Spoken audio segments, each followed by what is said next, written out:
Hi there, my name is David, and I'm here with Brian Norton, candidate for State Senate of District 29. I'm a resident of Boca Raton here in South Florida, and today we have a great discussion for you that we're going to have concerning the top issues that concerns Brian's campaign and some of the reasons why he's running. So, yeah, all right, so where do I go from there, right? We got to start from scratch. Okay, Brian, tell us a little bit about your campaign. Okay, good. See, without the anchor points, I'm lost. Without the anchor points, I'm lost. All right, so yeah. Let's take that from the top. Okay. 3, 2, 1, action. Hi there, my name is David, and I am a resident of Boca Raton, Florida, and I'm here with Brian Norton, who is your candidate for State Senate for District 29. And today we are going to discuss some of the reasons why Brian is running for State Senate and some of the top issues that concern his campaign. Brian, why is it that you became a politician? Why is it that you are running for State Senate? First off, let me say thanks for having me here, David. And for those of you who don't know, District 29 does include all of Boca Raton, East and West, Highland Beach. It goes up the western part of Delray, up the west side of the Turnpike, to part of Lake Worth, part of Boynton Beach, and then all of Wellington out into the Glades, Belglade, and South Bay. And it does include a small portion of Broward County, Parkland, Coconut Creek, and the north end of Coral Springs. So going back to your question, why am I running? That's the number one question everybody always asks me. But for me, it was really about, helping the people of our district. I got into this race, after taking a look at it and saying, what's going on here? How come our politicians haven't been delivering on their promises? Why are things so difficult? I mean, it doesn't seem that hard, right? Government should work, right? It should be effective, right? It was set up to be effective, and it's only through individual choices where it's not, where it hasn't been, right? And I was like you and like many other people, during election time, you lift your head up, you listen, you cast your ballot, you put your head back down, right? And I had my small business, my family, I got 3 young kids at home.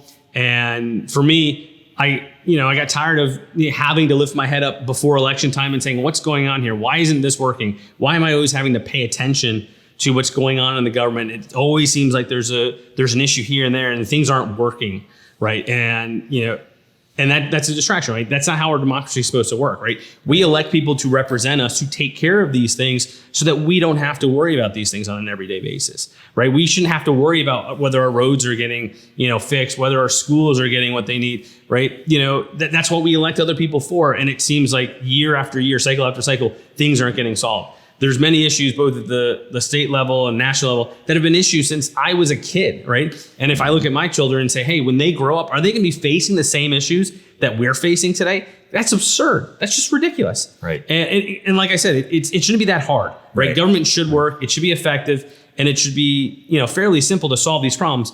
But it takes people who actually want to solve the problems and not use the issue year after year, cycle after cycle, just to get reelected. To me, that's just not right. I get it. I understand. Thank you for that. Yeah. And so we wanted to dive into a little bit of some of the top issues that are concerning your campaign. One of the things that we were talking about earlier was some small business owners, right? Businesses trying to get back on their feet, trying to reopen their businesses. What are some of the top complaints you're hearing from business owners in the community, and what are some of the things that you'd like to do for them? Sure. So I will say myself, I am a small business owner, right? I'm self-employed for many years in the area, and during the last recession, I started a landscape company right in Wellington, West Palm Beach area when I was living in Wellington, and I grew it from scratch to well over 30 employees when I sold in 2018.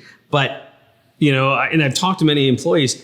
So there's a lot of things I understand very well about how small business works. One of the biggest challenges with businesses, whether you're big or small or self-employed, like myself and you, is certainty in the marketplace, right? One of the main roles of government is to provide that certainty, that level of social stability that things are going to be about the same as they were the day before and the day after. Right now, because the government isn't working together, both parties are, basically against each other in how to handle this virus, it puts too much uncertainty out there in the marketplace, right? So people aren't going to go and invest because they don't know whether or not I'm going to shut down again, right? Why am I going to spend all the money to not only retrain my employees, bring people in, market, try to get people back in my business if I'm not certain that my business is going to stay open for another 6 months, right? Or can stay open? Am I going to get shut down again? Are we going to have to go back into phase 2 and phase 1 again? Right? All these things are leading to too much uncertainty. And I know a lot of people want to put the numbers out there. Oh, it's this, it's that.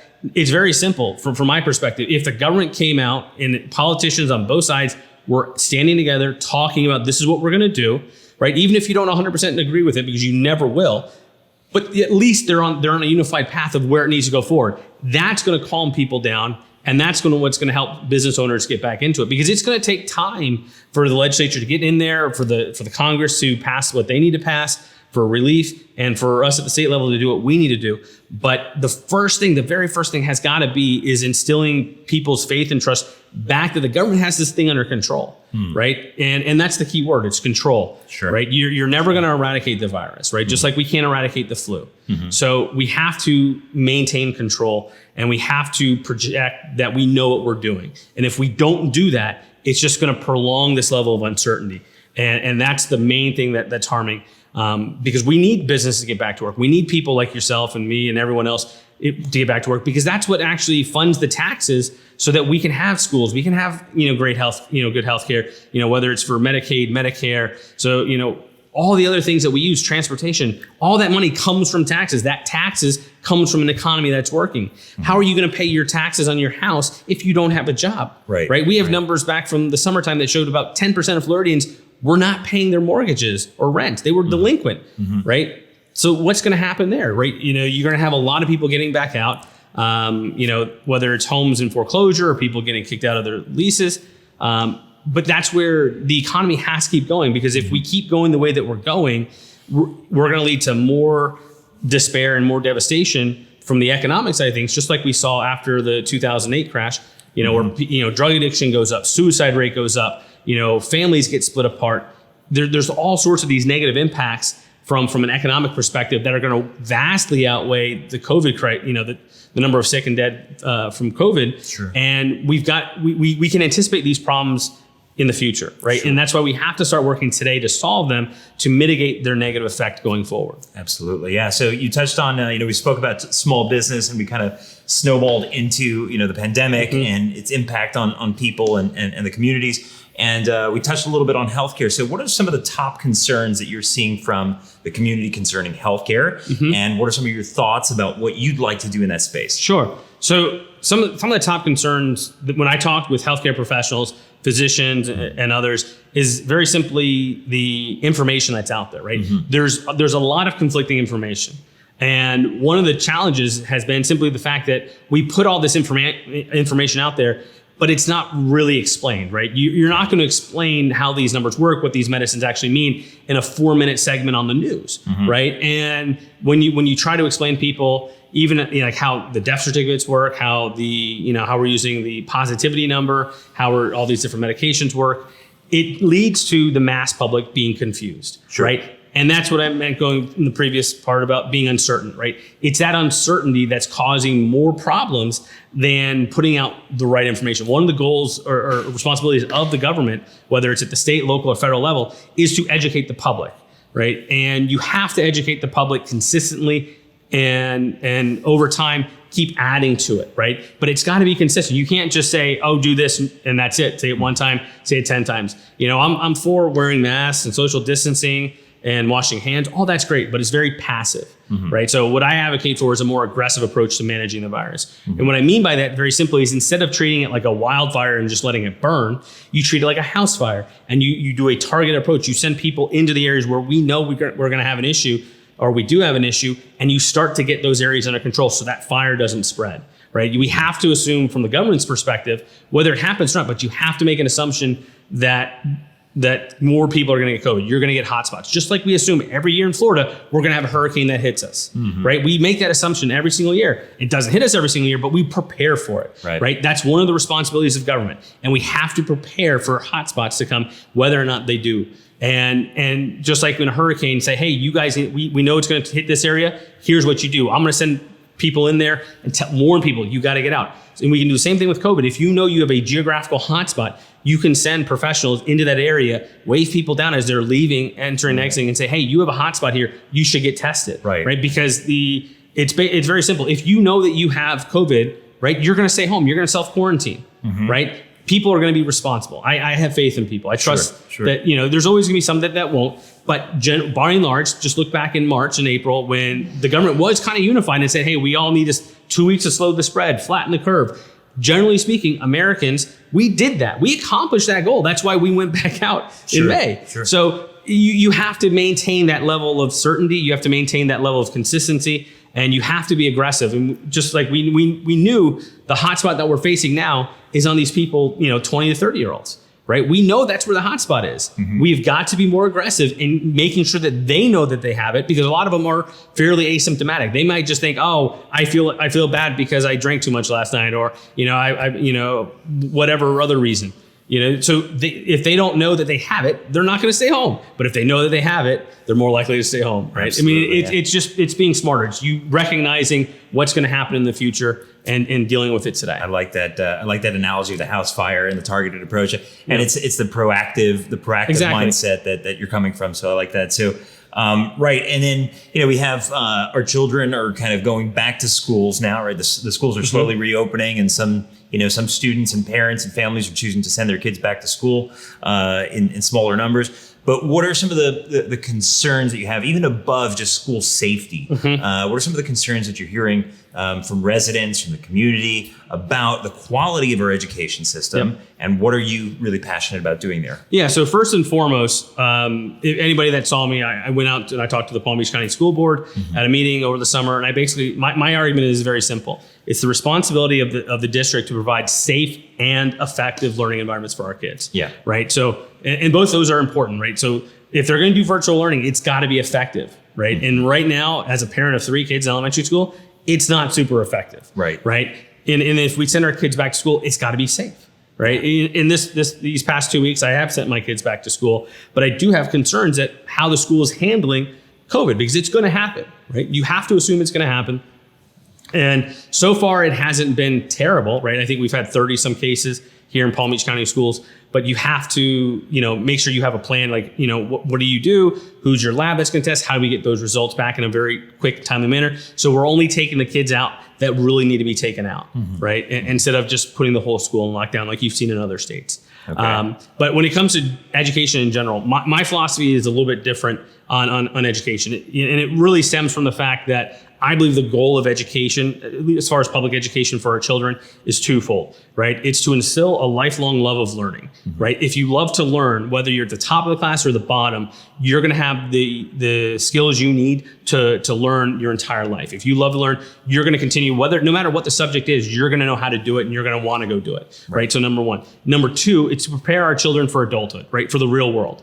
Right, which is why I'm an advocate for vocational exposure in schooling. I'm an advocate for life skills back in school. Right, those things that we all wish, man, I wish I knew this before I got into it. If I knew then what I know now, right, it's answering that question. We know all these things. We've gone through it. We don't need to let them figure it out the same way we do. I mean, experience is great, but there's a lot of things you can do ahead of time, being proactive, just like you mentioned. Yeah. But it's also unhandcuffing teachers, right? When I see my kids' teachers and how they teach and the books they have to teach, and you ask them, this doesn't make sense. Why are you doing it this way? Well, I have to do it, right? The district mandates it, right? Or this is what's mandated. And for me, I look at it as any other profession, right? They're being micromanaged to death and not allowed to do what they need to do, right? We hire them to be teachers. They're trained and educated to be teachers and educators.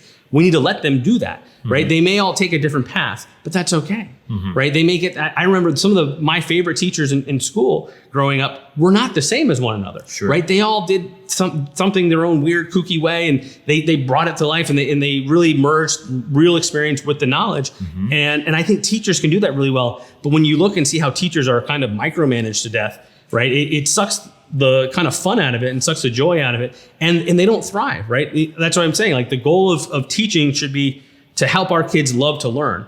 Because like I said, whether they're here or there, because I believe our kids will learn as much as we're willing to teach, but we need teachers to actually be able to teach, and not just, here's the test you have to pass. You got to do well on this. And that's where I'm not a fan of, because I want to see, our children get to the top, right? I want to see them succeed and thrive. I want them to get have a better education than I had. And that starts by freeing our teachers to do what they need to do to do that. Got it. A little more freedom and autonomy. Yeah. Okay, great. Yeah. And so on a national, just like in any business, right? Absolutely. You're not going to micromanage your employees. They're not going to be effective. Absolutely.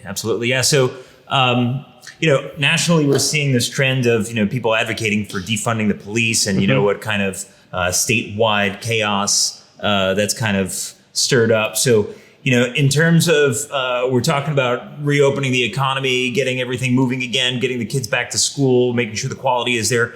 But in terms of making sure that our communities feel safe, what are your thoughts on that? What are you seeing happening on the streets? What do you want to do about that? So the first thing I want to say about that is, safety and security are fundamental. They're essential, right? And, what we've seen over the summer is a bit heartbreaking, right? Especially what happened with George Floyd. And I will be honest, when I talk to people and I see it myself, I feel it myself, the pain that's felt by, our minority communities, especially the Black community, is very real. The discrimination they face is real and has been for a long time. Right. And we have to acknowledge that, and we have to do better. Yeah. Right. But that doesn't mean that, we want to get rid of the police or that public safety isn't essential. Right. We have to find a way to do both. And I think it's certainly possible, but it starts with working together and identifying, say, hey, here's some practices that aren't okay anymore. They're not working anymore. Right. Or they never did. Right. Yeah. And they didn't help. So we have to start to identify those. We've got to modernize our policing force. We've got to,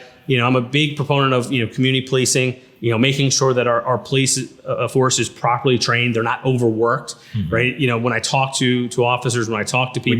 When you say modernizing, can you elaborate? Yeah. So when I say modernizing, what it means is really looking at from a policy perspective, what policies might have been 19th century policies that were put in the 50s that, hey, we're in the 21st century now. It's well over 50 years. Why are we still doing the same thing we were doing 50 years ago if we found out a better way to do it? Right. That's one of the great parts about America is, as a big, diverse 50 state union, we all try different things and we take things that work from here to there and we grow and we build upon it. Right. So part of it is modernizing those policies to bring them into the 21st century. Right. Because technology is different. The way people behave is different. Social norms are different. And you have to adapt to that. Right. But it's also making sure that we equip, our officers with body cameras because those body cameras are just as essential to the officer as they are to the person that they're interacting with. Right. So they can protect the officer to show, hey, this is what the officer actually said and did. But they can also, for the same thing to the person interacting with, this is what the officer actually said and did. This is what the person said and did. Right. It makes it more objective, less emotional. And instead of it being this person's word, but that person's word, you have something there that recorded what happened. Checks and balances. Right? Yeah. Exactly. I mean, that's a lot of what it's about. But and there's more ways that we can do it there. We have to make sure that we're protecting people's rights, especially in the 21st century in the digital marketplace, right? Because a lot of these things, the rules that we have today weren't designed for the digital space. Yes. Right. And we have to start to adapting to it. And even, for example, and this is going to sound like out of left field, what happens when we start getting self-driving cars? How do you police a self-driving car? Right. If they start speeding, who gets a ticket? Sure. Right. And those are things that we can start to look at today and prepare for in the future because we know they're coming. Florida would be a great state for self-driving cars. We have a large senior population that I'm sure would love not to have to drive themselves. Hey, let me just get in my self-driving car, take me to the beach or take me to my friend's place or to Publix or wherever. But if we start to build the foundation today for it, it'll be when the technology finally catches up, we're going to be ready to go instead of trying to do it after the fact. And that's one of the goals of government is to look forward into the future and not just be reactive, being more proactive. And you can do that. We're human beings. That's one of our greatest skill sets. That's what has allowed us to succeed on this planet is our ability to project out in the future, anticipate and react to it in advance. I love it. I love that you're, you're really out to create a pragmatic government to really make things work for the people. That's great. Are there any other things that are kind of like top on your list? I know we covered a lot of ground. Are there any other concerns that are top on your list that you really feel very passionate about in terms of providing as a future state senator to our state? Anything else that you want to just kind of cover talk about? There's a lot, so I don't want to take up too much time. We need investment in infrastructure, especially here in South Florida. We have a very, very rapidly expanding population, and we can use a lot more money from the state. Right, we put a lot of money into the state coffers. We could use more of it back to expand our roadways, our waterway infrastructure, so that we can maintain clean water. environment is very important to me, and especially people, in my generation, us millennials. Sea level rise. We've got to start planning for it today, because again, whether or not it's 5 inches or 5 feet, we can anticipate that, and we can start doing stuff today for the next 20, 30, 40 years. And that's going to make it less expensive. So when, if we start acting too late, it's just going to raise the price of getting it done. It's going to raise the headache. Slow and steady wins that race, a little and often, right? If that's how you work in your investment, you're going to get there a lot better. And one of the core tenets of, as I said in the beginning, it's just good governance, right? Government should work. I remember, before I got in this race, constantly hearing about Fort Lauderdale, right? They got raw sewage in the streets, right? Raw sewage. To me, that, and it's not like one time, it was week after week after week after week. And when you go to find out, hey, what's going on here? Well, they weren't maintaining their stuff, right? And maintenance isn't sexy, right? When I had my landscape company, wasn't the most fun thing to talk about. Everybody, the new design install was always the big, beautiful thing. Sure. But the maintenance is just as important. You could save, and even like with the sewage, you have to have that preventative maintenance, right? I know people say, oh, if it ain't broke, don't fix it. But no, you fix it as a preventative maintenance so it doesn't break when you need it, right? And the same, whether it's with sewage, whether it's with the roadways and bridges. There was a huge thing with bridges a couple of years ago where they weren't being inspected across the nation. But, we have to maintain our infrastructure, right? And again, it's not the most, fun thing to talk about, fun thing to do, but it's one of the most necessary that allows us to live our lives, right? And everything I'm talking about goes back to that certainty, and that's what the government is supposed to provide, right? A level of certainty that's consistent. So, there's always uncertainty. You need that. But the government kind of maintains that level of certainty, right? We're not invaded, right? We have, a stable economy. All those things are necessary for you and I to really fulfill that third part of that life, liberty, and that pursuit of happiness, right? That pursuit of happiness, for you to, whatever makes you happy, you need a stable society, right? Otherwise, you can't pursue that. And that's where I believe that's one of the main roles of government. And right now, government needs to move back into that rather than just fighting about these issues that are important, but aren't going to be solvable the way that we're approaching them, right? They're turning them into this versus that. And you're not going to solve it as a this versus that, right? You were approaching the problem the wrong way. And that's why they've been problems for 30 plus years. But, going back, again, good governance, making sure it works. And making sure that, our municipalities, our state government, our counties are doing what they're supposed to be doing. They're spending the money where they're supposed to be and not taking money away from the things that they're supposed to be doing for their pet projects that help them get reelected, right? When I see that happening, to me, that's a form of corruption, right? We shouldn't be taking money from where it needs to be and putting it where hey, this just makes us personally look good, right? That's not what we need to be doing. We need to make sure that we're doing the right thing with our money, with the people's money. Absolutely. And it's just cutting out waste. There's a lot. I've worked for the state. I know people that have worked for other municipalities and school districts and things like that. There's a lot of waste, and we can fix that. And it's not that hard. Right. There you have it. So Brian Norton, you're a candidate for State Senate District 29. Yeah. A man that wants to make our government function. Yeah. And so we can thrive and prosper. Brian, it was a pleasure. Thanks so much. Appreciate your time. Thank you. Absolutely. Thank you, David.